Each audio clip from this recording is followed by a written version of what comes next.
Good morning, all of you crazy people on the interwebs. Hello, Jacob. How are you doing today? Oh, that's the wrong thing. How are you doing today? Hail the Mandalore. This is the way. This is the way, Jacob. How are you doing this fine April Fool's Day? Oh gosh, I need to call my mother because it's her birthday. I feel like I should play some sort of joke on my mom because it's April Fool's Day. I thought about doing something fun for April Fool's Day, but I was like, yeah, no, no, no. I'm not that kind of person. I thought about maybe like coming in like later than normal, and I couldn't do that. Like my finger was just like, I have to come in on time. On time. No. Hey everyone, what's up? Arkasul, how are you doing today on this fine April Fool's Day? Y'all, the Pickle Bowl last night was freaking fire. If you guys did not watch it on Twitch, there was a epic Call of Duty tournament between the Mutt Militia, led by Lethal Lightning, Maza, Mara Jade, Prime David, Nazmir. Am I forgetting anyone? I don't think I'm forgetting anybody. And then we had the Goblin Slayers, led by Arkasul, Gibbons, me, Kuro, oh my, Imperatus. Oh, Sergeant Herbs was on the other team. I'm missing people. I know I am. Gosh dang it. I'm a little tired this morning, but hey, you guys, it was fun. It was. You guys can watch the replay on Ark's channel, on Gibbons' channel. Cowman was also on our team, and yeah, you should watch it on Twitch if you have not, because it freaking yes. Thanks, Ark. I'm sorry. I didn't mean to. Yeah, Cowman. I remembered before you said that though. But yeah, so today we've got some news. We've got some Lord of the Rings news, and we've got some Hunger Games news. Boba Fett dies in this season of the Mandalorian. Wait. I've only watched the first 2 episodes, so yeah. If Boba Fett dies, I will stop watching Mando. I can't even, like, no. You can't. You've already killed off Boba once. Why? My gosh, I still long for the chance that all 3 of them would have this big brawl, with for the title of Mandalore. He becomes Boba Lean. Yup, Boba Lean. I it's sad. It really is sad, like what they're doing to Star Wars. I'm glad. I really am like glad that I checked out a long time ago on Star Wars. Um because like while I am watching these things, and my heart does go out for all of you like fans that are getting your hearts broken daily. I'm just sitting back like I'll watch that because I'm kind of interested in that thing. Like that's what I mean by the Mandalorian. I love Mandalorians. I love the Mandalorian culture, and so I've watched it because of that, not because it is a Disney Star Wars property. But if they end up, April Fools, April Fools. Thank you, Jacob. Thank you. Yes, I am a fool today. I am a fool today. Ah, don't see why I did. They, but it is believable. That's the unfortunate thing, Jacob. That is so believable. Um, they would do something like that. I imagine they would absolutely do something like that to Boba Fett. Oh my gosh. But yeah, the news today. I am a big Hunger Games fan. I am not as big a fan of the Hunger Games um as I am Harry Potter, Lord of the Rings, Chronicles of Narnia. But I would consider myself a fan, and I haven't finished the prequel book for the Hunger Games. It's called The Ballad of Songbirds and Snakes. I highly recommend you read it though. It is a fabulous prequel, and it follows the story of President Snow and how he became the monster we know him to be in the Hunger Games. And for those of you who maybe we should write our own Mandalorian story, man. Jacob, that is, yes, we should do that because like the idea that I had for Mandalorian was whoever the new Mandalorian was gonna be, because like I didn't know if we were gonna introduce a new character or not. I was hoping that Boba Fett, Din Djarin, the Mandalorian, and Bo-Katan would duke it out for the title of Mandalore. Like I really like that's what we should do, because like that is the Mando way. Like if there are three people who have legitimate claims to the title of Mandalore, you need to have a battle. Like unless, Bo-Katan and Boba Fett just kneel and give Din, you are now Mandalore and we will follow you, which I highly doubt Boba Fett would do that. Bo-Katan, I think, has been beaten down. I think she would, especially with this season of Mando. I think that she would, yeah.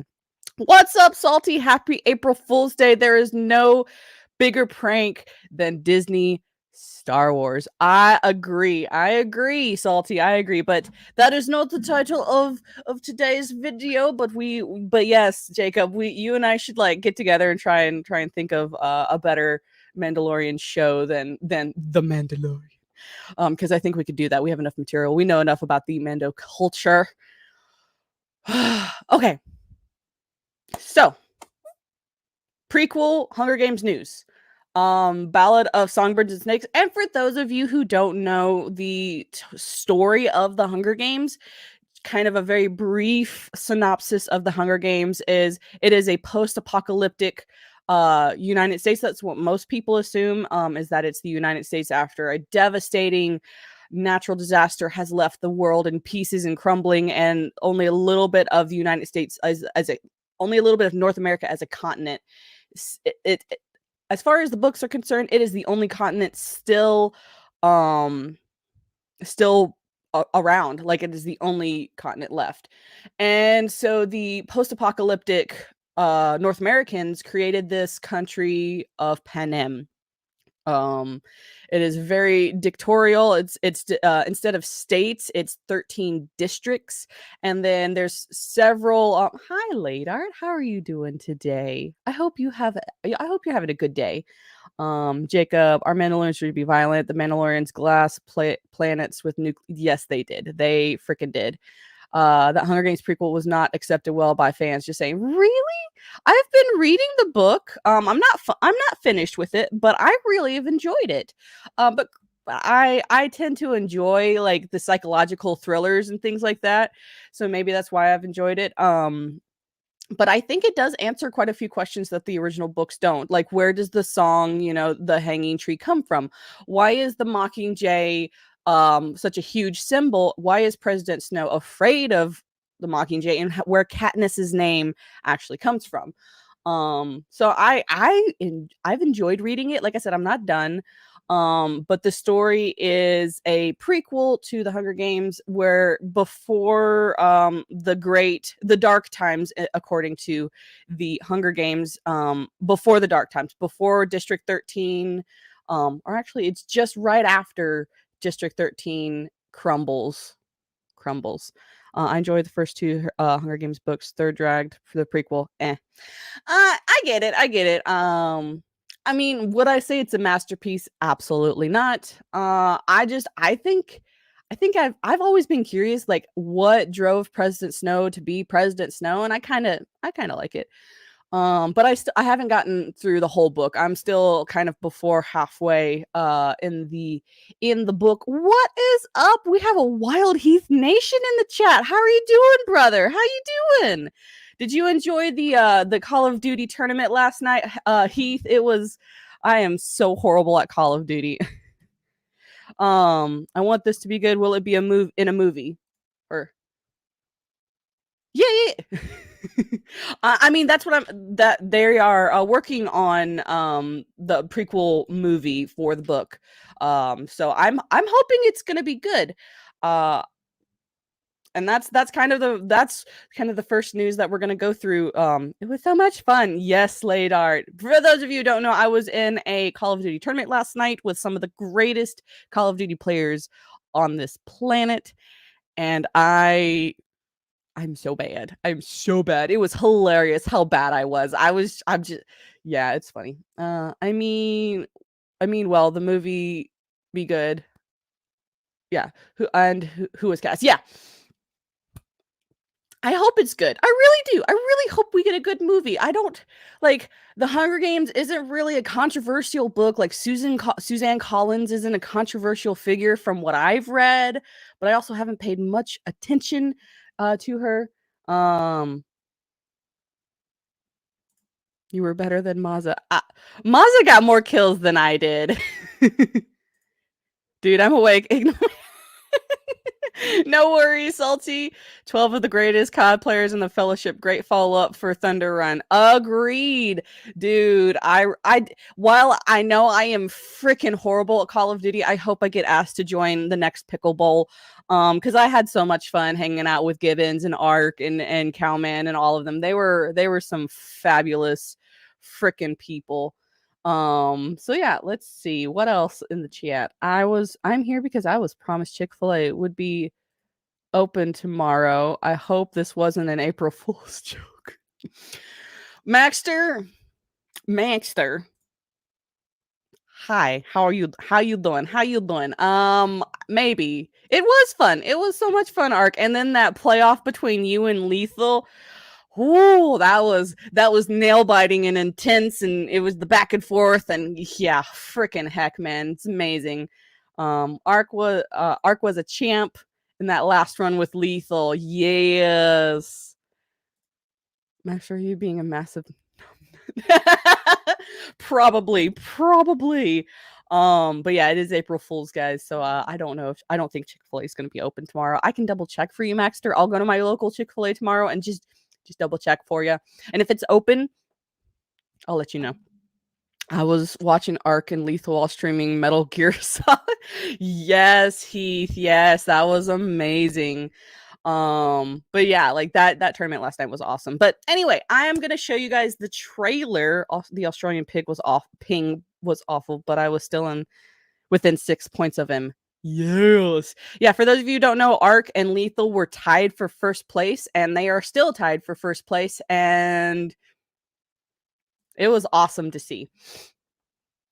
So yeah, we're gonna watch the trailer for the Hunger Games prequel called A Ballad of Songbirds and Snakes.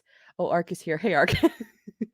So I am not gonna share my audio because my last stream that I did got taken down, and I'm currently in the process of editing it. That was the last Unplugged where we played something from South Park, and my channel got struck. So, or that video got struck. So still in the process of getting that fixed and worked out. But yeah, I'm gonna be a little bit more careful with playing audio and stuff. We're gonna do closed captioning. They don't offer closed captioning. You guys fail at life. Speaking of streaming, I will release my schedule for my birthday streams right after this stream. Heck yeah, Heath.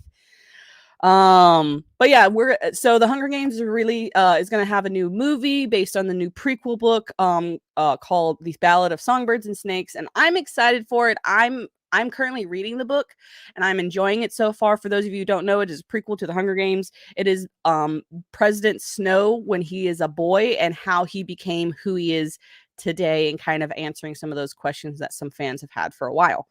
So yeah, we are gonna have fun and look at the trailer with no audio and no closed captioning. I will try and do some commentary as best as I can. I'm still excited for it. Yes, Lionsgate.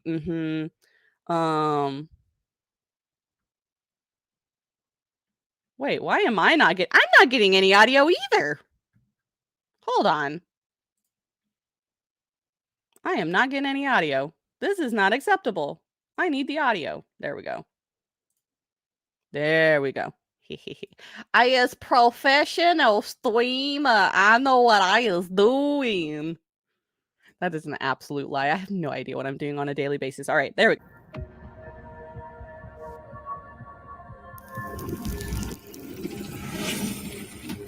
Huh. For those of you who don't know, thank you guys. I don't understand. Well, yeah, I can understand why there was stop. We can hear the audio. Dang it! No! I told it not to share the audio. Stupid freaking. Okay, there we go. There we go. But yeah, it kind of tells you the beginning of the Hunger Games, what started the Mark Mando is still a professional streamer. Yeah, the world will discover. Basically, like it's a prequel. I did. Yes. Okay, let's stop. Freaking heck. What in the heck? Go away. YouTube sucks today. Why are you being this way? But basically, yeah, prequel. I'm excited. I know some people aren't excited for it, and that's okay. But I think I think it's going to be better than what most of what we have out now, because Suzanne Collins is not super controversial from what I've seen. When in doubt, make prequels rather than get creative. Yeah. Well, I think from my understanding though, like she had been planning on writing this for a while, and the Hunger Games books just got released first. But she like yes, this is a prequel that came out afterwards, but I think that she had this planned for a while. So I think this is an authentic prequel. Like, I don't know. I'm liking it so far. Like the book. I don't know how the movie's gonna do. I hope the movie is good. I hope it's better than what we're already getting, but that's not a super high bar. That's not a high standard. Like, be better than the crappy stuff that we're getting right now. Like, I don't think that's hard to do. I mean, I know a lot of people don't like the Hunger Games, and that's fine. Everyone has their opinions on the Hunger Games. I'm one that has enjoyed it. I'm enjoying the prequel because I'm currently reading it. And like the prequel does start off really slow in my opinion. I think that's the kind of the one complaint that I would have for the book currently. It was supposed to go on an early oh my god, I can't read today. And I keep talking about how I'm reading things. I was supposed to go on an early date, but the Thank you, Heath. Thank you. I appreciate it. I'm sorry that other lady that's not an April Fool's joke, is it? I hope that's not an April Fool's joke, Heath. I really hope not, because if it is, my Fifi's got hurt a little. I don't think you would do that, but still. But yeah, that's just my thoughts on it. Like easily, like they could easily ruin the prequel. The prequel doesn't like I I don't think the movie's gonna go over well with critics because the quote unquote protagonist is a straight white male, and he is actually the villain. Technically, he's not the protagonist. He's not the antagonist of this book either, which is no, it's actually legit. I don't do April Fool's crap. Oh, thank you, Heath. I appreciate it. You are nice. You are very, very nice. But yeah, like I imagine that like the critics aren't gonna like it because it's gonna be about President Snow. It's gonna be about him and his cousin Tigress, kind of their bond and what happened to get Tigress to later hate President Snow to the point where when Katniss says, "I'm going to eat President Snow," she's like, "Yes, please do." And that's her cousin. Like, I don't know if you guys have watched the movies or read the books, but Tigress is President Snow's cousin. But she was always in protest to what President Snow was doing, and the only reason he kept her alive was because she meant a lot to him in his early life. And that's kind of what the books go over, is kind of his early life with Tigress, and how he met this one girl from District 12 who was really good with a bow. You see the parallels, why he despised Katniss, and he understood why Katniss was a threat because history was going to play out again. And come to find out, he was correct, and that he should have just killed Katniss. In all honesty, like he should, if he wanted to keep power, he should have just. But hey, hindsight's 2020, and that would not have been very good for the plot of the book. So yeah, I'm gonna go over the article also about the prequel. Da, da, da, da, da. And this is what it was getting to. And the reason it's gold. There's a reason it's gold. I can't remember what the reason is. Salty, you might be able to remind me why it's gold. There's a reason it's gold specifically. Because like the pendant isn't gold, it's bronze. I don't know. I don't know colors. Yeah. So it's a treaser. Treaser. I speak the English. I swear. I don't know what happens when I go on stream. I just lose. Actually, it's not when I'm on stream either. It's just daily life. With just a teaser out in the world so far, the movie version of Suzanne Collins's The Ballad of Songbirds and Snakes, the prequel to the Hunger Games series, set 6 decades before the revolution sparked by Katniss Everdeen, has dropped some sparkle to remind you it's on the way. Behold, this 24K. Yeah, it's really pretty. I will have to say. And that is a Mockingjay. And for those of you who don't know, President Snow hates Mockingjays because during the Great War, the Capitol created the Jabberjay, and mockingbirds and jabberjays bred, and they weren't supposed to. And so they're kind of a blasphemy to the Capitol and everything the Capitol stands for. Mando, you should hear me try telling stories on my stream. Don't feel too bad for not English properly. Thank you, Heath. I appreciate the vote of confidence and the encouragement. But yeah, like I'm excited because that's like that's 3 days before my birthday. And I I like it when stuff comes out near my birthday, except for when I like last year it was Jason David Frank died on the same day as my birthday, and that was not the birthday present I needed. Anyway, the hue matches that of the aforementioned teaser, which contained no footage of the actual movie, but featured an abstract snowy scene of a songbird and snake melting into bright gold and asking the viewer to choose sides. This official synopsis is as follows. Hello and happy weekend. Happy weekend to you, Sandy. How are you doing today? The main reason I don't like the Hunger Games is because of Jennifer Lawrence. That's done. I just choose to like it and just say that, like, I'm going to give it to Jennifer Lawrence. Before she went off on the crazy train, she did a very good job in this movie. Some of the emotions that Katniss gave off were really good. Like when why can't I remember his name? When her stylist was basically beaten in front of her and dragged away to be killed. What is his name? It's gonna bother me.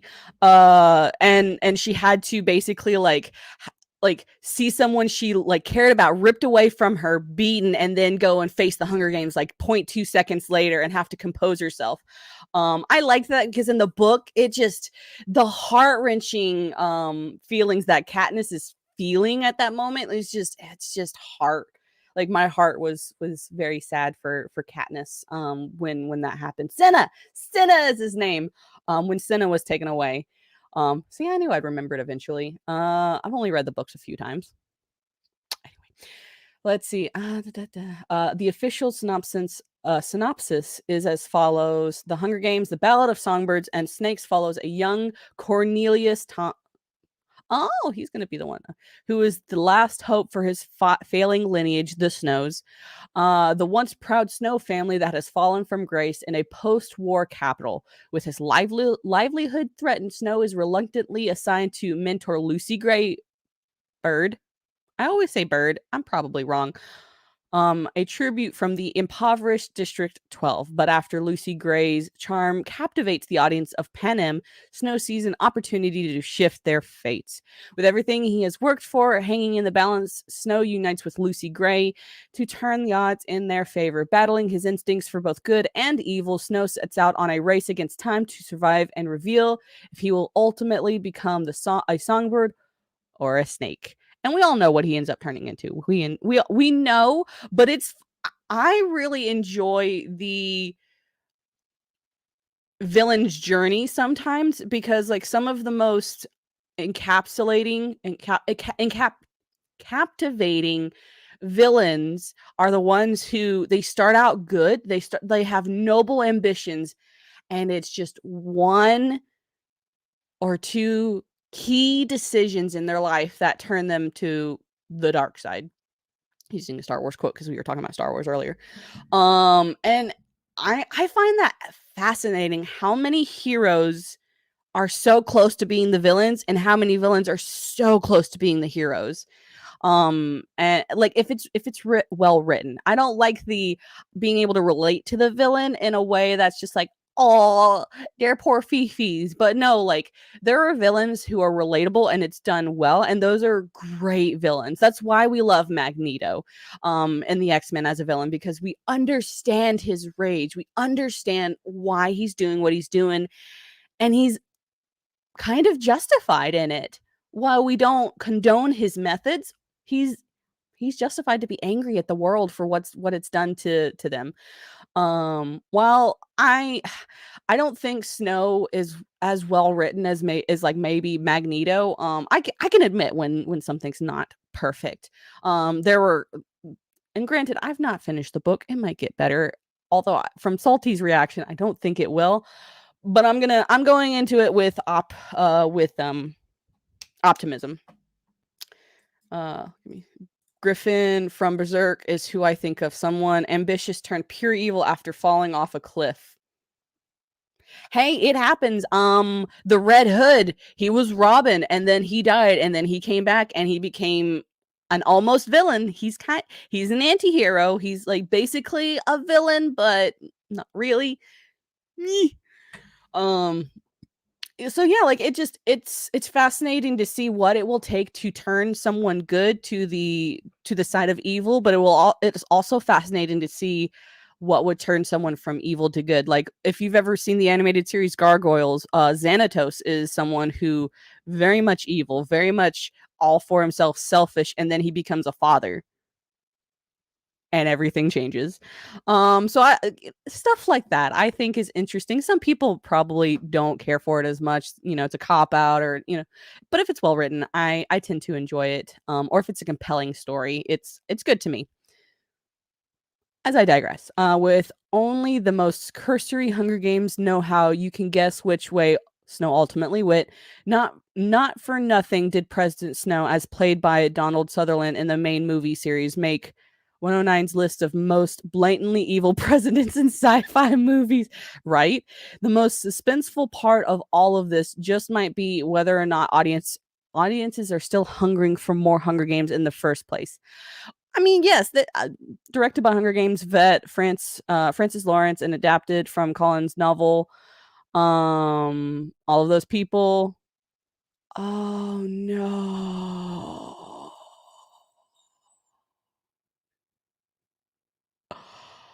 Michael Leslie and Michael Arndt. Okay. There went my hopes. You just in live time saw my hopes just get dashed. November 17th. So yeah, my hopes were just dashed. Now that I realize who's working on it, I'm like, dang it. My hopes, my heart. Anyway, I hope it's good. I really do. Dang it. I didn't realize he worked on Force of... Oh my gosh.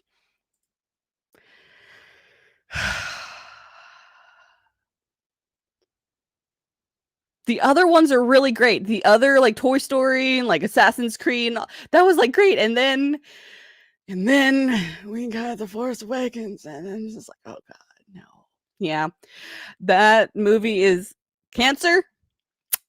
And yeah, for those of you who don't know, Late Art, the beautiful, lovely, wonderful Late Art, the queen of baklava, streams on Twitch, and you should be following her on Twitch because she is amazing, and she has been going through Hogwarts Legacy. I forget what she said she's going to be doing next. I think Witcher 3, if I remember correctly, is what you're going to be streaming next. Usually you stream at 1 a.m. for me. So I'm usually not able to catch it live, which I'm sorry. One of these days, I'm just gonna wake up and just be like, "Hey, I'm here. Hi." Yeah, Jacob. Well, fudge. Yep. But yeah, if you are on Twitch, you should follow Late Art. She's a wonderful lady, and I love her dearly. And she is the queen of the country that I invented. So do it. But yeah, that kind of dashed my hopes. At least we have the books. I have the books. I can be fine. I am going to watch it and I am going to review it. That is definitely 100% something I am going to review come hell or high water. It's happening. Also, I'm gonna eventually watch John Wick 4 and probably do a review on it. I have a TV and a piece and PC on the way. I can stream whenever now. Yay! I'm so excited. Yay. I can't wait to catch your streams. I'm so excited. Yeah.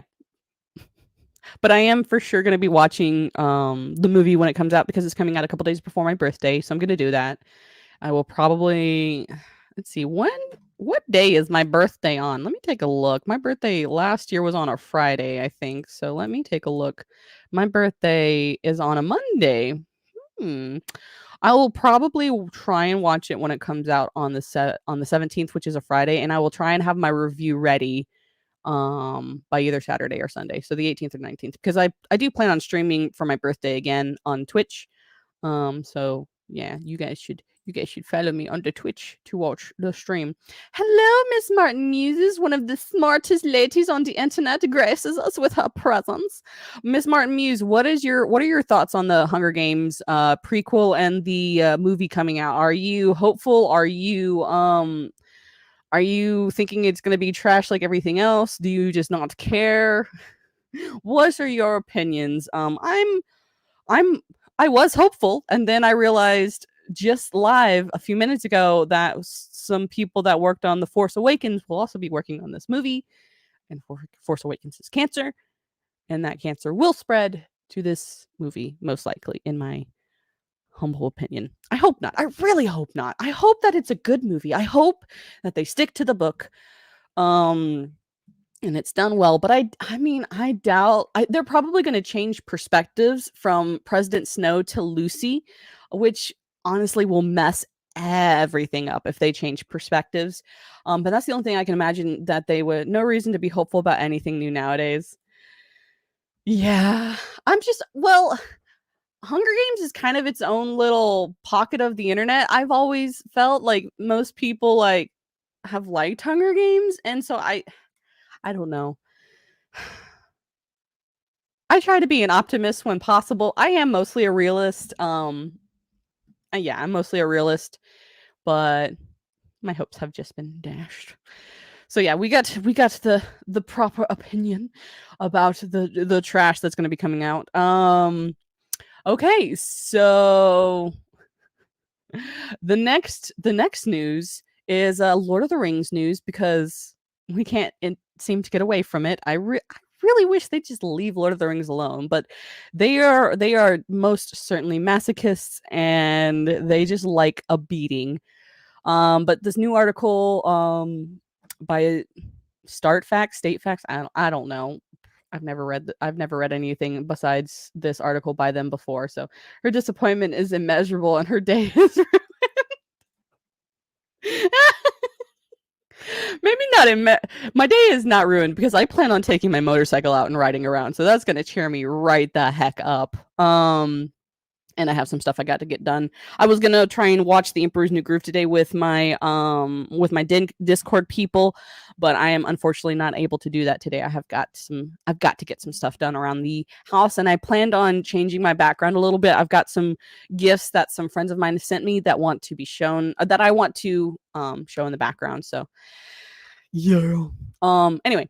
So, new Lord of the Rings movie is already facing impossible challenge replacing the OG cast, which you shouldn't. You should just stop. You should just leave it alone. Let it be. Just let it be. Just stop. But hey, we all know better. Peter Jackson's Lord of the Rings trilogy was a commercial and critical success, with each of the Oscar nominated, or with each of the films Oscar nominated for Best Picture, and the three earning a combined 2.991 billion at the box office. With the announcement of a remake coming from Warner Brothers, fans are rightfully asking the one question: how can the cast possibly live up to the standard of the originals? They can't. They're not going. They're going to be like, thanks for the idea, book. Throw that in the garbage. Yep. Jackson's trilogy has a lot of flaws that leave it open for nitpicking, but the cast was not one of them. Agreed. The cast was brilliant. Absolutely freaking brilliant.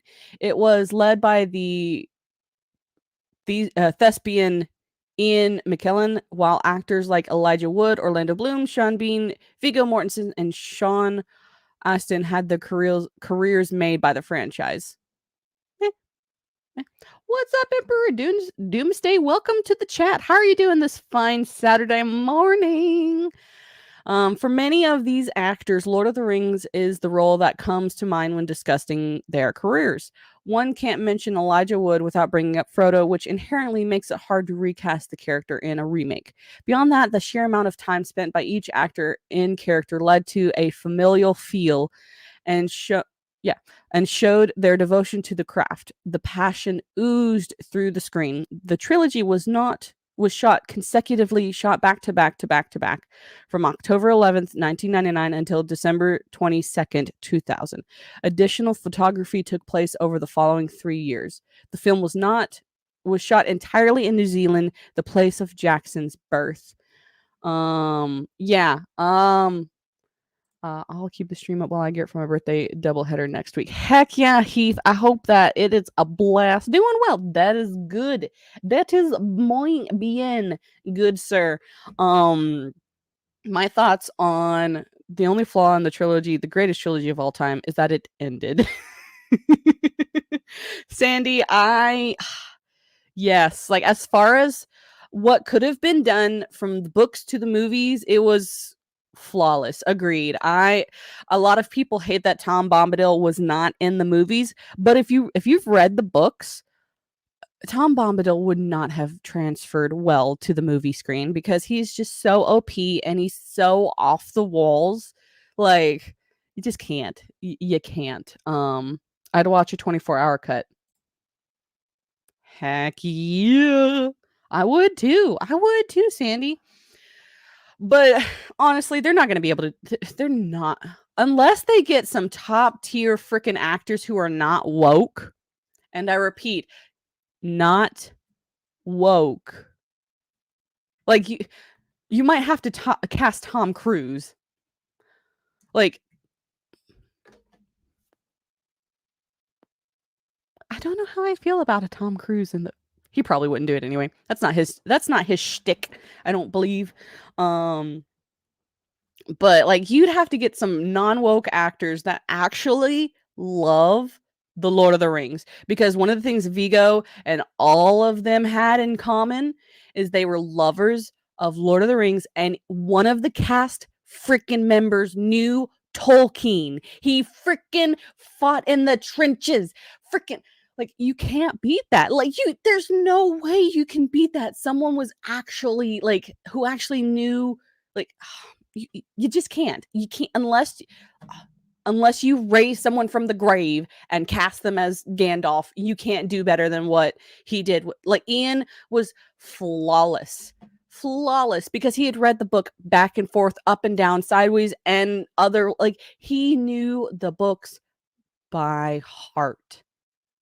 And you can't fake that devotion when you're on the screen. You can't fake that. You can't fake that authenticity. I don't think they can or ever will do anything better than Peter Jackson's. Agreed. They have quotas nowadays, so even if the character of creators wanted it to be faithful, they wouldn't be allowed to make it so. Yeah. Put it on the back burner. Let this wave of woke just go through and do it in the next 20 years. Do it 20 years from now. Hopefully by then the woke will be a distant sad memory of a time when the world lost its mind. Again.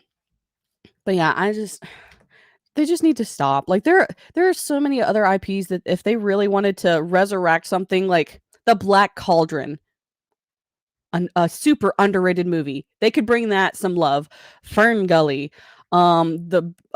big friendly giant. Like there are movies that were supposed to get sequels that never did, and they could have resurrected them and given them some love. But who am I? Who am I but a person on the internet screaming into the void about wanting good content? I think the 90s just spoiled everybody. I think the 80s and 90s just freaking spoiled all of us for good stuff. Like, man, X-Men the animated series, Batman the animated series, Spider-Man, The Amazing Spider-Man, like Justice League, Teen Titans, like that stuff just spoiled all of us. Like we're just spoiled kids who like good stuff. We have standards. Standards. Today the actors are told not to read the books. That's their main problem. Yeah, I think honestly, this is a pipe dream. I wish that some of the actors that are silently on our side, because a lot of people say that a lot of the people in Hollywood are silently on our side. I wish they would just grow a freaking backbone, stand up for what they know is right, and freaking boycott, or not boycott, yeah, maybe boycott, like choose not to be in any, like I will not be in a film unless it is like, be like Henry Cavill. If it's not true to the source freaking material, I'm not doing it. I bet there's enough people in Hollywood, if they freaking just stood up, Hollywood would have to listen. But I doubt any of them care enough. I think that's part of the problem. And this is a quote that I freaking made up for some other thing, but I think it applies to here, or to this situation. They are more afraid than they are in love with the things that like they're more afraid of people than they are in love with their craft and the material and their jobs. I miss the 90s. I miss the 90s too. Don't get me started on Teen Titans. Man, it was such a good show. And then Teen Titans Go, and then it just died. It should have kept going. I hate that it got canceled. There's so many things in the freaking 90s that got canceled that never should have gotten canceled. Ever. But yeah, I miss the 90s. Yeah. Anyway, that went on a tangent.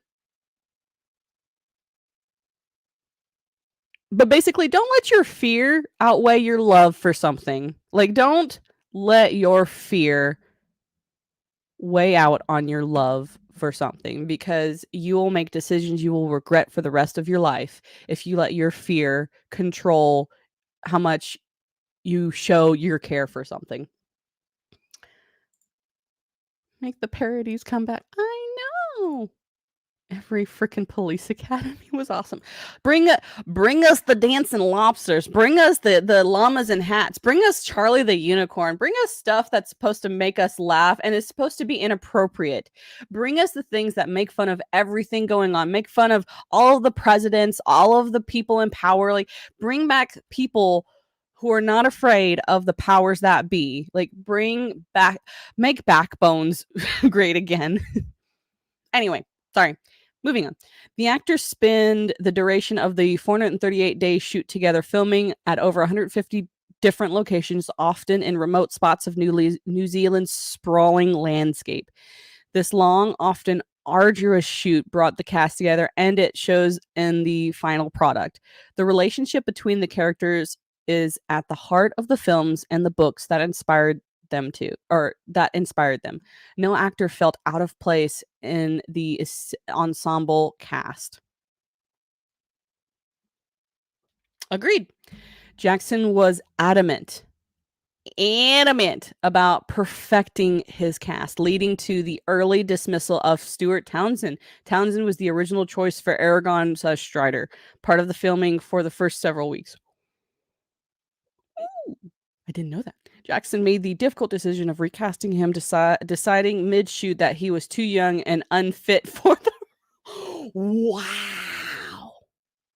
Imagine somebody doing that today. Viggo Mortensen's casting as Aragorn set production back a little bit, but it showed Jackson's determination to perfectly cast Tolkien's original vision of Lord of the Rings, and he succeeded. Man, imagine if people had that kind of backbone. He made a film series cast so well it seemed impossible to outdo. It is. It does not seem. It is impossible. Warner Brothers' quest to recreate The Lord of the Rings will be met with some hesitancy. That's just lightly putting disdain. Jackson's trilogy feels a little dated on a rewatch, but the casting is the one thing that holds up to many fans. It feels like an impossible task.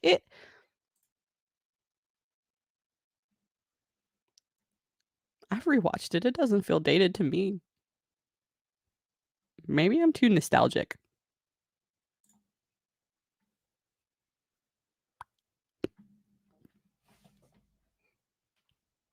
Feels dated? What, because it doesn't have explosions? Like, it doesn't have, like...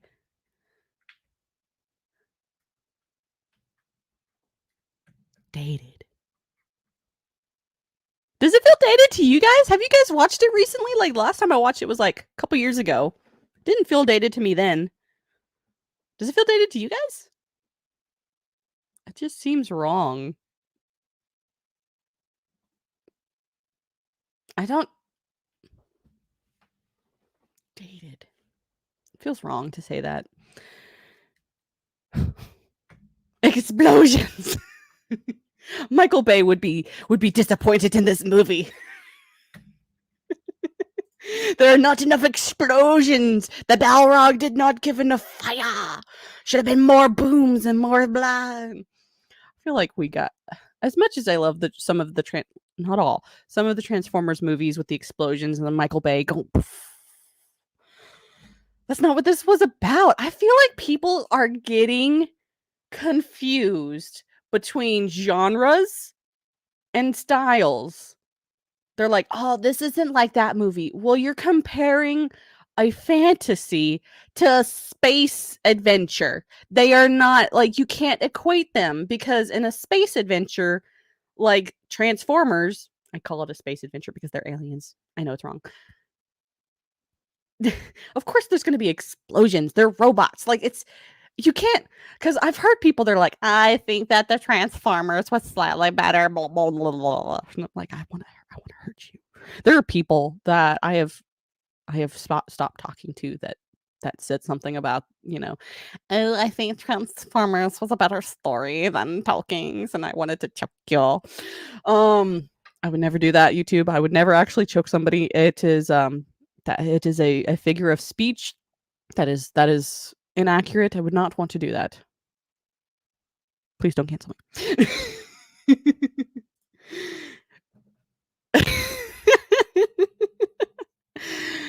Sounds like heresy. I know. Oh my god.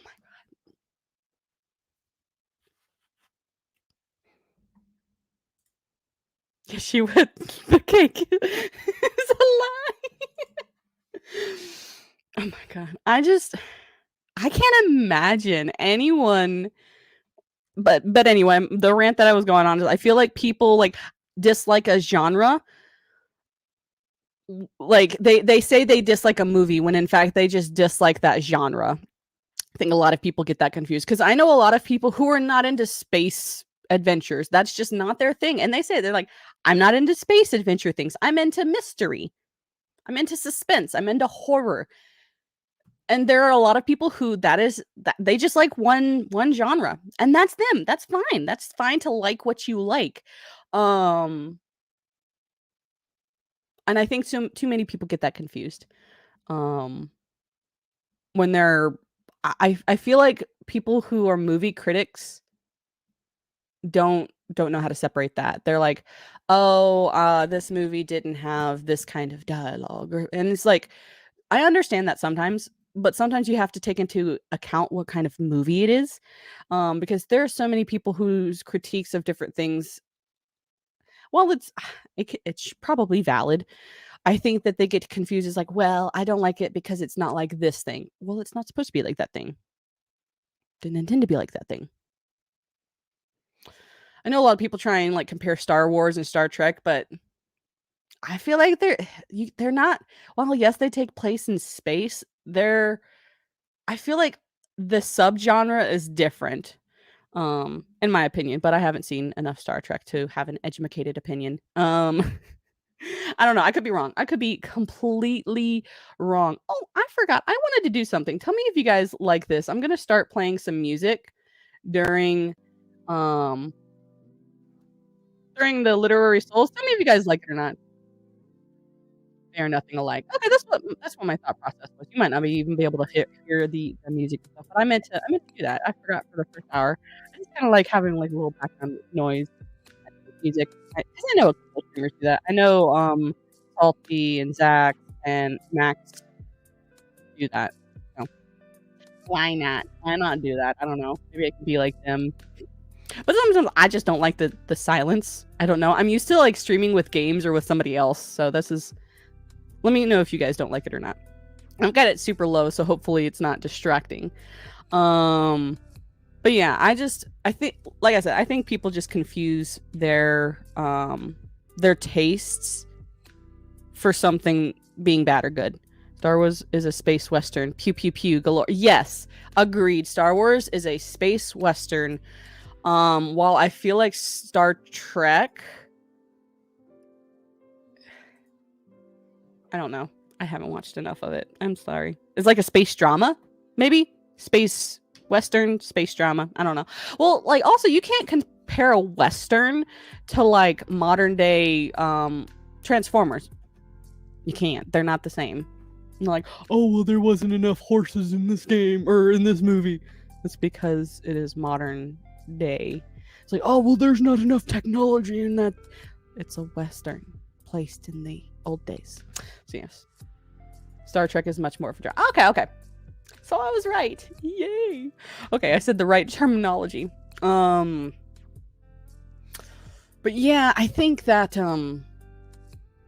that's a thing. I don't know. I could be wrong.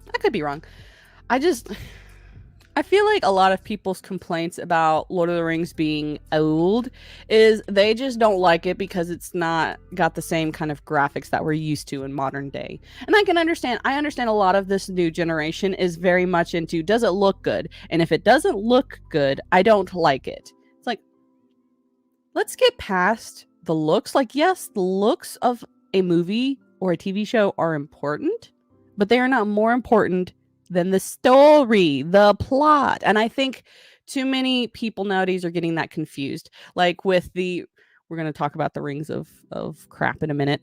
Like with the Rings of Crap, it looks okay. It looks pretty. There are some pretty things. It looks nice. There's some nice scenery. But the plot is boring. The story is lackluster. And it's just, ugh. Star Trek is for smart people in Star Wars. Late art. Why you gotta hate? Late art? It's not my... Look, when I first got into nerddom at a young age, because like I don't know what you would call me first. Because like my very first things that I used to watch were Spider-Man. And then...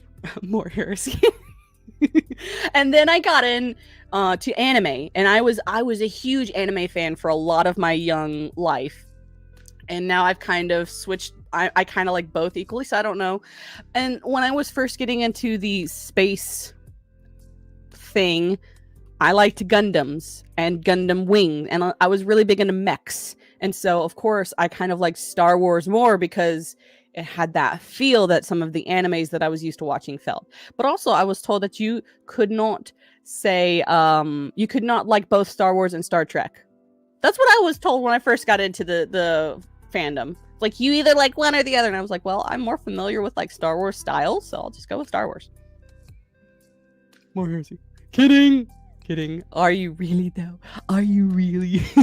Hello, Smile. Popping in to say hello between events today. I hope that you're having a good day today, Smile. I'm hoping.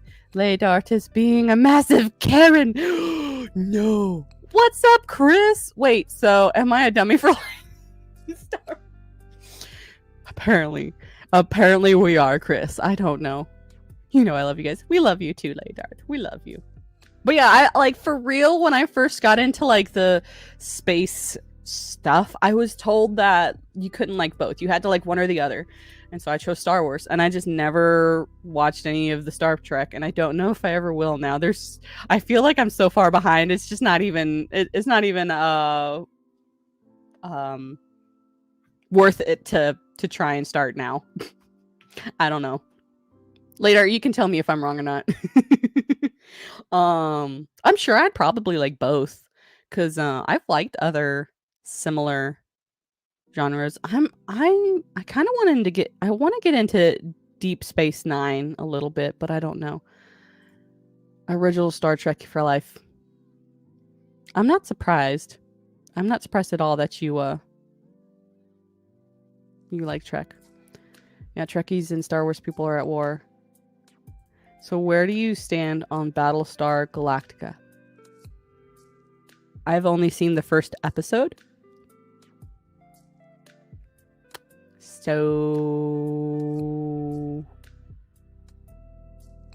I don't know. The first episode was cool. I really liked the first episode. So you can always watch Star Trek. Okay. Kirk kind of cool, though, can't lie.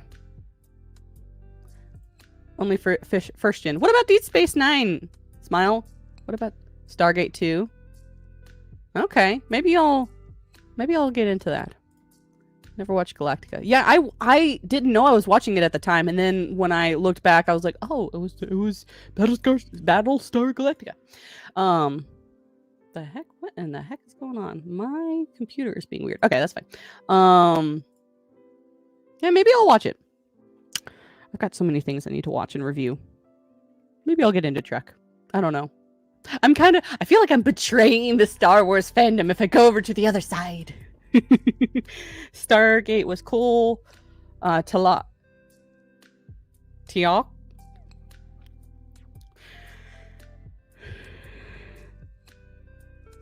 was my boo. I hope I said that right. Yay! Deep Space Nine is pretty dark and very new age. Humanity is a scourge. I might like that. I kind of sometimes I miss Stargate. Okay. I might give it a chance. I will give it a shot. I gotta find the time though. Time. When do I have that? I'm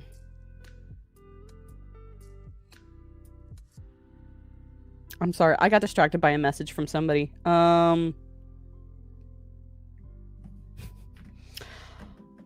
Need to remember to call my mom. Today's her birthday. Anyway, yeah. So I'll give it a shot. I will try. Where can I find? I would probably have to go to get I would probably have to get Paramount Plus, wouldn't I? Join our side. We have Earl Grey hot. Ew. Tempting. I might do that. And you've got some pretty people over there. I can't lie. Smile is pretty. Laydart is pretty. So got the pretty people over there. Galacta is my favorite of the space tales. It's a good old-fashioned story of hope. That's nice. Deep Space Nine is great too. Okay. Yeah. I might. Would it be heresy if I end up liking both? Smile, I've told you this before. Yes. My mom's birthday is April Fool's Day. Also, that is when my now husband asked me to be his girlfriend. I'm gonna let that sink in for a second. My husband asked to date me on April Fool's Day. He asked me to marry him on Friday the 13th after a thunderstorm.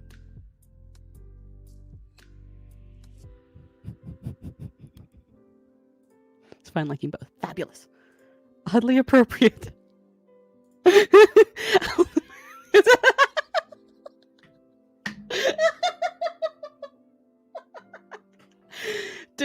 Did you believe it? No, I didn't, because like, I'm gonna tell story time with Mando. For months, so we had been friends for years before this. He had recently broken up with his girlfriend at the time, and he was hanging out with some of our friends, and he was starting to throw these weird signals. Like, he'd like sit next to me, put his arm around me, and then like the next time we hung out, he would like sit on the other side of the freaking room, and I'm just like, what is this? What are these signals? What's going on? And then finally, I think it was like 3 months of him doing this back and forth, where I was like, I'm gonna go insane. I'm going to lose my mind. I'm just, you know what? Whatever.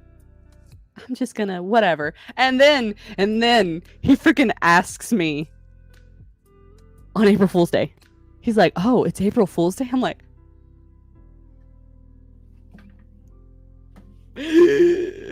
really? So yeah, my husband's screen name is Mr. Bloop Bloop. So if you ever hear me talk about Mr. Bloop Bloop, that is my hubby, and he's super tech savvy, and he could probably end my entire stream with a flick of his wrist because he's super tech savvy. Yes, late art. Yes, men. So freaking confusing.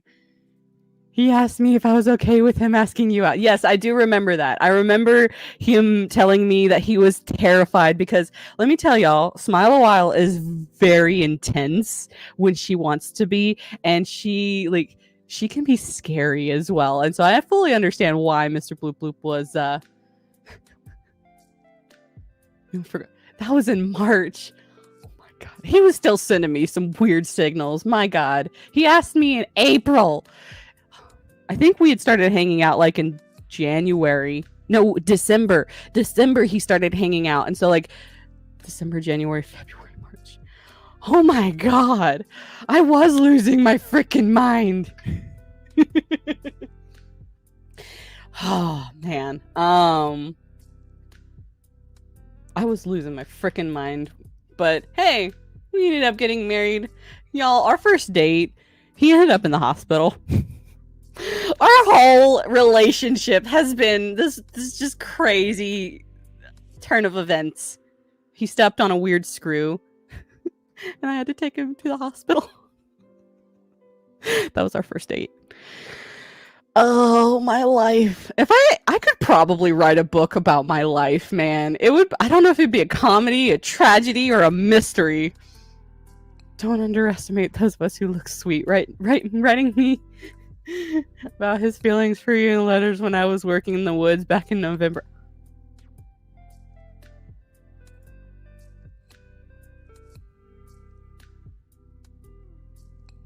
Oh my god. I have some stamina. Dang, I have some freaking stamina. Well, for those of you who don't know, my family's a little crazy, so maybe I just get it from them. Anyway, we've gone off on some weird rabbit trails or something, I don't know, about Mando's love life. I don't know how I survived. I don't know how I'm here sometimes. Sometimes I amaze myself. I'm like, you're just so fabulous. Anyway, let's get started talking about rings of poop. Couple of articles about rings of poop. Some devastating news on the set of Rings of Power. Sudden heart attack halts production of Lord of the Rings spin-off. Oh no! Tell me it ain't so. It's a travesty. I ask myself why I'm here, just to suffer. I ask myself that too sometimes. But yes, tragedy, just sadness and despair and heart-wrenching news. And technically, I really am actually sad about this news because of who it happened to. It was an innocent bystander that didn't deserve the hate didn't deserve to work on this poor excuse for a TV set. And I hope they are in a better place now. The upcoming part of the ever-expanding Tolkien universe has been hit with an unexpected heavy blow. Smile, you might actually be upset about what I'm about to read. The Lord of the Rings series has always had a unique relationship with horses. Horses is the key word. From Tolkien's original books, world, and mythos to Peter Jackson's Lord of the Rings film series, the world of Middle-earth has had its fair share of legendary heroes and writers, both in fiction and in real life. Many might remember Aragorn actor Viggo Mortensen's intense bond with his production horses, Eurus and Kenny, who played Bringo and Hasteful respectively on set, causing him to actually purchase the horses for his own once production on the Lord of the Rings trilogy was wrapped. Unfortunately, not all riders and their horses come out of the other side of the production unscathed. However, as a recent incident has shaken up the cast and crew of Rings of Power Tolkien spinoff. Doom, despair, agony, defeat. Yes, quite so. What is the new Lord of the Rings? Rings is spin-off. I really wish they'd stop associating this with the Lord of the Rings. That is my ASMR for the day. And developed by J.D. Payne and Patrick McKay in collaboration with the Tolkien Estate and Trust, HarperCollins and New Line Cinema. Oh, I forgot it was HarperCollins. Oh, I'm worried.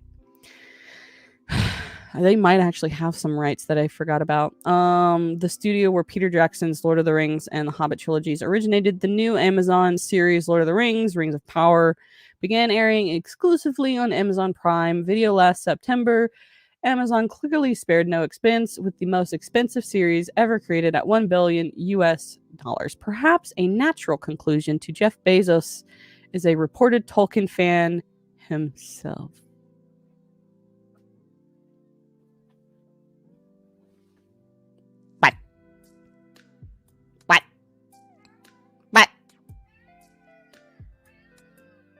Excuse you. I'm not talking to you, cat. I think the cat overheard me talking about this atrocious show, and he's just like, no. Anyway, ultimately, season 1 of The Rings of Power concluded with a somewhat lukewarm reception. Oh, really? I had no idea. Largely due to the fact that the series did not stay true to Tolkien's intention and world building. Consequently, upsetting a large portion of the existing Tolkien fan base. I wonder why. In an effort to curb the upset, producers promised that season 2 would be markedly different and pay closer homage to the Tolkien's legendarium. Oh, so you're saying that the rumors that we've been hearing about that they're going to completely redo the Rings of Power is true? Get that. Some catnip. Oh my god. Are you okay, buddy? Aww. Are you want some pets? I can't get them right now. He's just laying there looking at me like, my food bowl. I can see the bottom of it. I can see the bottom of my food bowl. How dare you? Anyway. So basically, for those of you who don't know, there are some rumors. Rumor has it. Sorry, I had to. That Rings of Power is completely redoing everything about the show because it was so bad. And some people are like, no, it's gonna be a continuation of the season 1. It's just gonna change some blah blah blah blah. I doubt it. Cat, don't you start. I'm about to. Y'all are about to see a cat die live on stream if he does not stop. I thought we were over chewing the cables, buddy. You haven't done that in months. Sorry, for those of you who don't know, who are new to my channel, my cat used to consistently chew on my Ethernet cable, which would be problematic for my streams. Yeah. Anyway, season 1 of The Rings of Power focused on several branching plot lines, most prominent of which belong to Galadriel.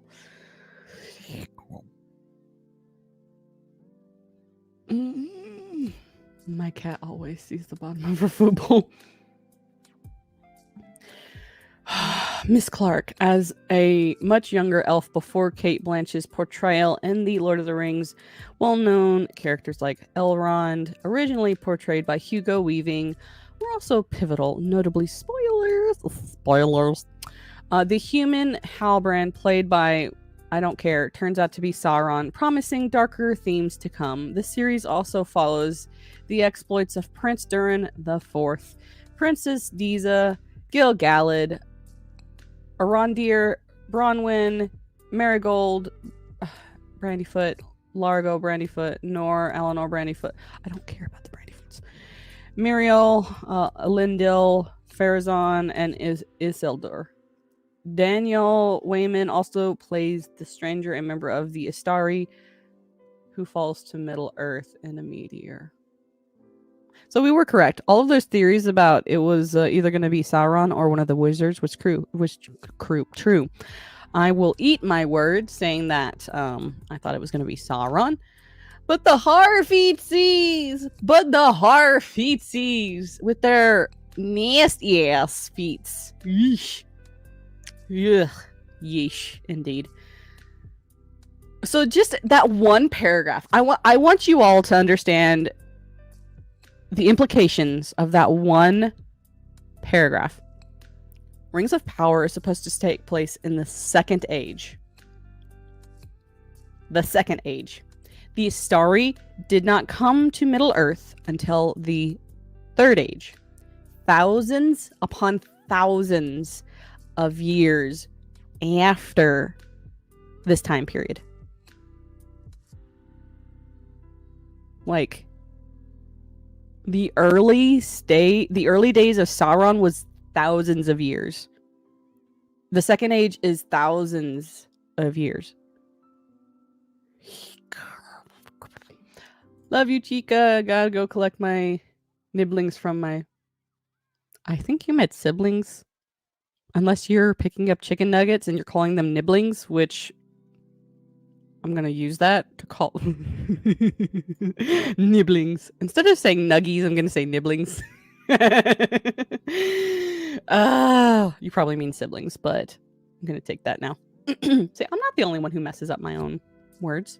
But yeah, so the Istari, which is what Gandalf, Radagast, Saruman, and the Blue Wizards are of, don't come till the Third Age of Middle-earth, long after this time period. Sauron in the books, as far as I remember reading, and we can go back to whenever Elijah was on the podcast, and we read through the Silmarillion, which is where you can find most of the First and Second Age, and the book of the Unfinished Tales. I don't know where I placed those books. I need to get a different book. Nope, nibblings. My nieces and nephews. Ah! I'm gonna steal that. I like that. Nibblings. Mendo killed Elijah. No. Nay,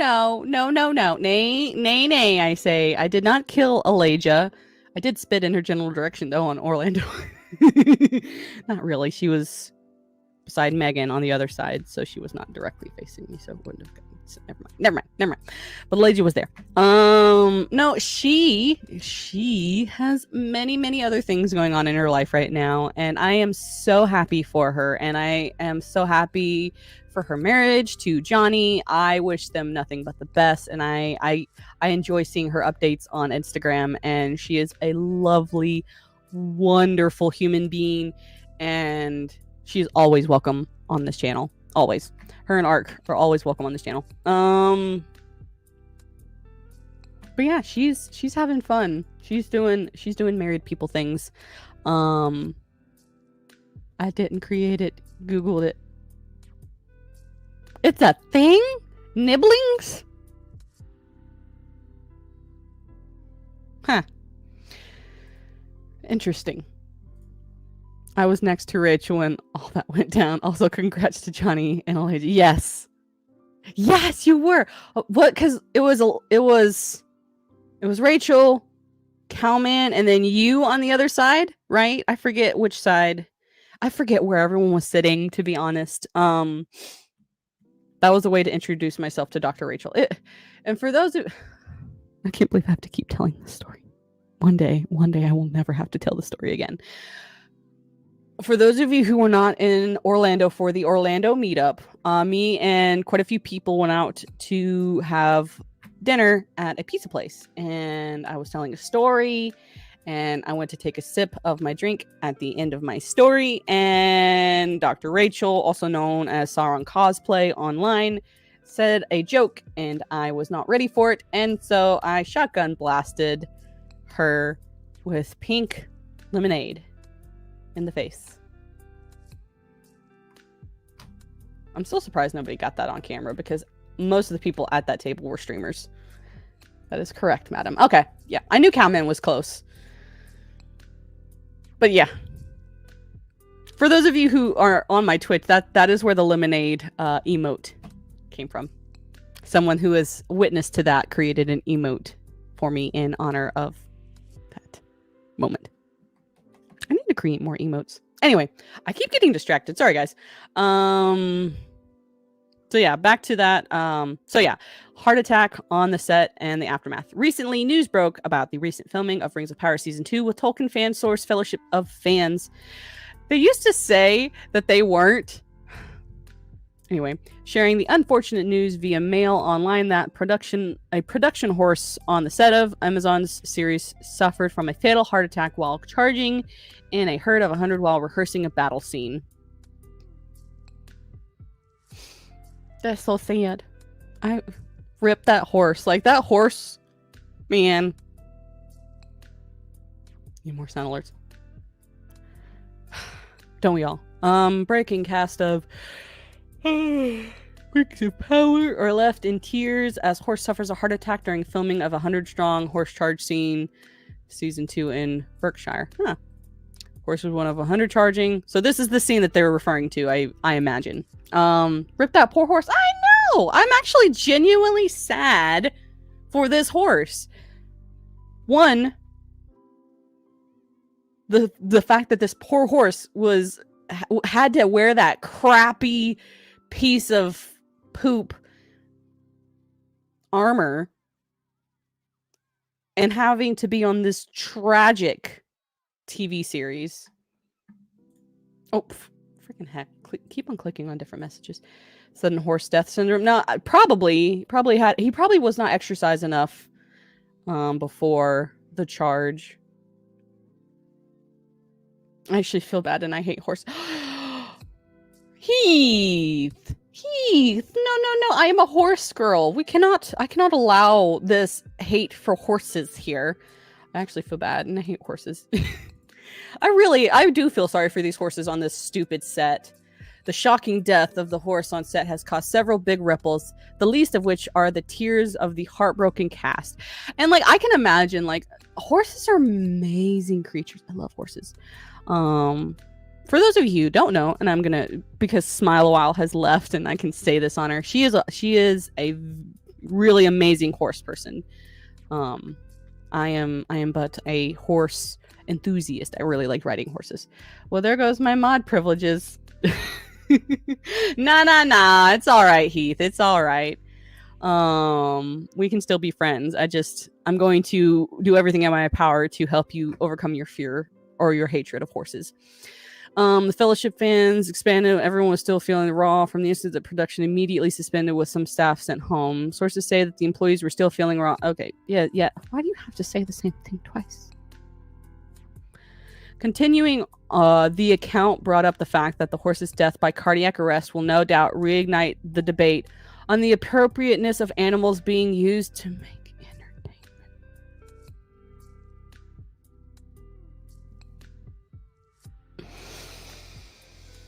I can hear the Sarah McLachlan commercial now. In the arms of an angel. Oh my god. Citing an incident where Warner Brothers was accused of causing several farm animals to die from being on the Hobbit set.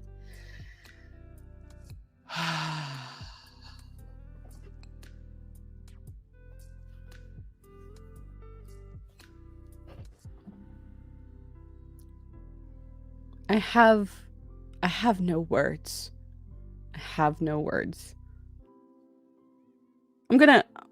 Here's my side of this debate. I'm going to make it plain and clear for all of you, and anyone can reference this video if anyone ever has a question on what my feelings are about horses and any animals in the entertainment industry. So horses especially.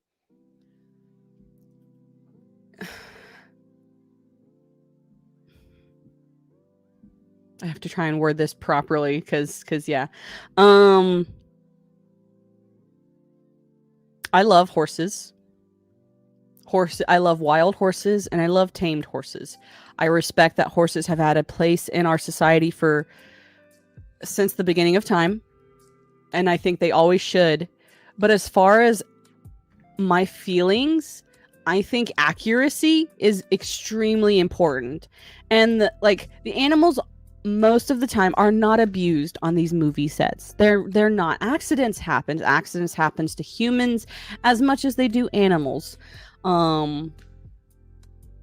If the animals were being abused on set, I'd have a different opinion on that. But I feel like I know many people who love horse movies like The Black Stallion, Secretariat, Seabiscuit. A lot of those movies inspire people's love of horses, and I think that weighs out any of the downfalls of horses being used on movie sets for entertainment purposes, because a lot of people would not even have any experience with any kind of horses at all if it were not for entertainment. And I think that would be a detriment to horses and other animals. I feel like it's okay. Let me read this. My hate list goes like this. Dear Canadian geese horses, but you're not wrong. Hollywood does do their best to treat their animals. Remember that rumor about the MGM lion? Yes. I don't remember all of it, but I do remember yeah, I remember that rumor. And like the earlier article about Hugo actually purchasing the horses that he bonded with on set, like that happens a lot more than people realize. Actors will get really close to horses and they will keep them. And if the way that society is moving to today, horses' natural habitat is basically decimated. So if we were to just say horses should just be in the wild, eventually there would be no horses left because their habitat would eventually come to nothing. And so I think it's really good that we have people who love and want, who respect horses, who want to have horses, who are able to have horses. If you are not able to have a horse, do not have a horse. Dear God, please. Too many people buy horses that cannot afford to have them, and the horses get abused that way. But I feel like if people didn't have these movies with these different animals, people wouldn't understand. People wouldn't have a love of these animals. They would have no exposure to these animals. A lot of animals that I found out about were from movies, were from TV shows. I had never even heard of a platypus until Perry the Platypus. No, I'm just kidding. I heard of platypi before then. Horses can survive the wild as much as dogs. They can, absolutely. I'm just saying, yeah. Really remember Amaranth has horses. Has a horse. Fine. But yeah, that's my opinion. I think if done right, it is the rewards outweigh the risks, in my opinion. But yeah, just as suspected, it wasn't long until the animal welfare groups notorious for speaking up about these things, PETA, openly condemned Amazon and the Rings of Power production. As a result of the backlash, Amazon released a statement via Deadline citing that the incident occurred while the horse in question was being exercised prior to rehearsals and not during filming, insisting that professionals were present at the time. And that's the thing. Most of the time, there are professionals on these sets to handle the animals.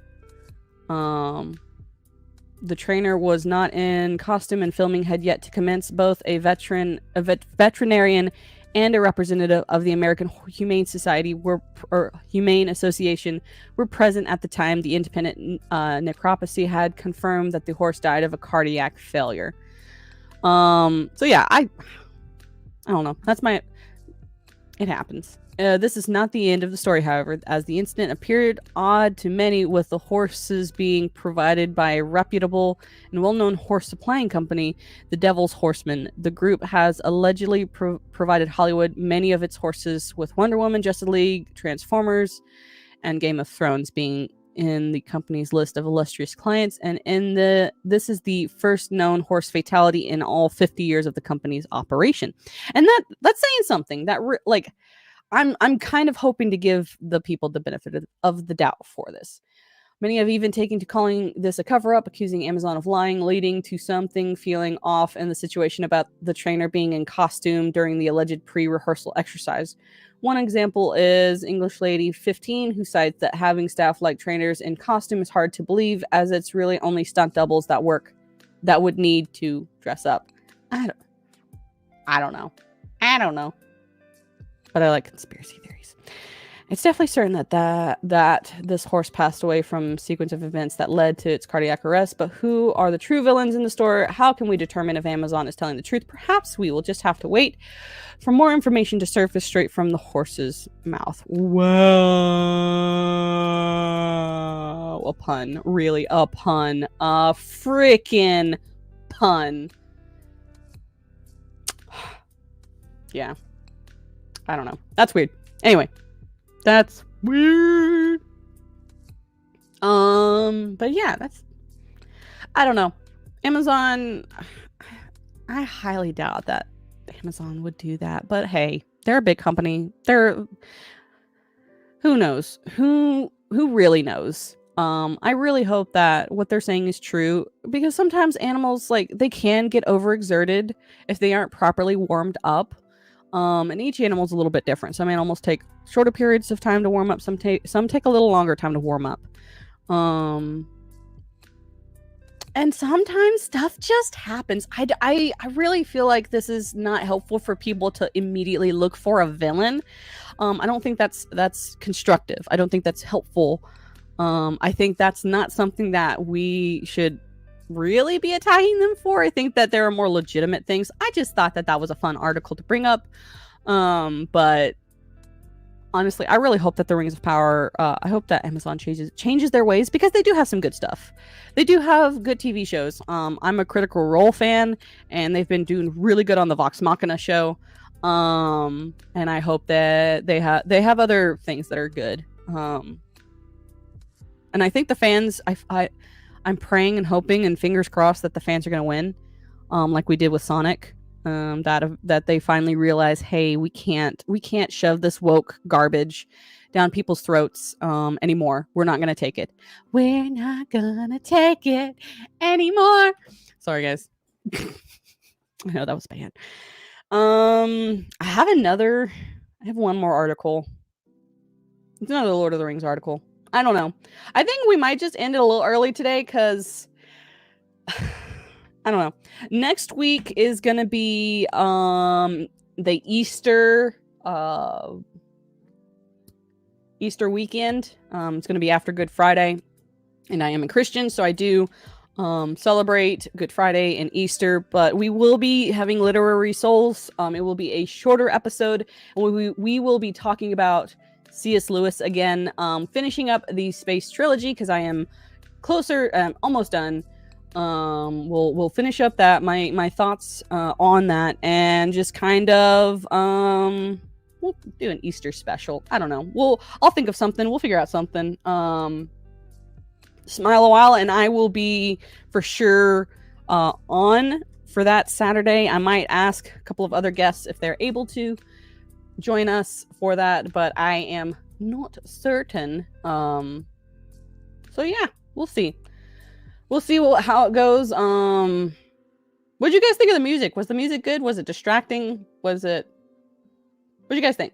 I like feedback. I like to know if I'm doing I want to know how I can improve. And one of the things that will be happening is my background stuff will be changing. I'm excited to show off some of the new things that I've gotten. I've got a giant Spider-Man poster that I'm going. I think it will probably replace that, and then the flag will my Gryffindor flag might go where this flag is. I don't know. but we'll see. I'm probably going to change some of the books over here, put those on my actual bookshelf, and who knows what will go on back here. But I'm excited. I've been coming up with some ideas. I think the swords might also leave. I think the helmet might stay there. I'm not sure. I might move the helmet as well, so we'll see. But since I'm changing some stuff for the background to make it a little less chaotic, a little bit more concise, not concise, smooth. I don't know, but I hope everyone has a good Saturday. I hope everyone has a fabulous April Fool's Day. I am about to go call my mother and wish her happy birthday. And yeah, don't forget, Unplugged is on Wicked's channel tomorrow. Please hang out with us there. We're going to have a blast. We got tons of stuff to talk about. And as always, we're going to probably laugh our butts off at each other. And I'm going to be a goofball. So yeah, I hope you guys have a good weekend. I hope you have a good Saturday. Yeah, I'll see you guys later. Bye.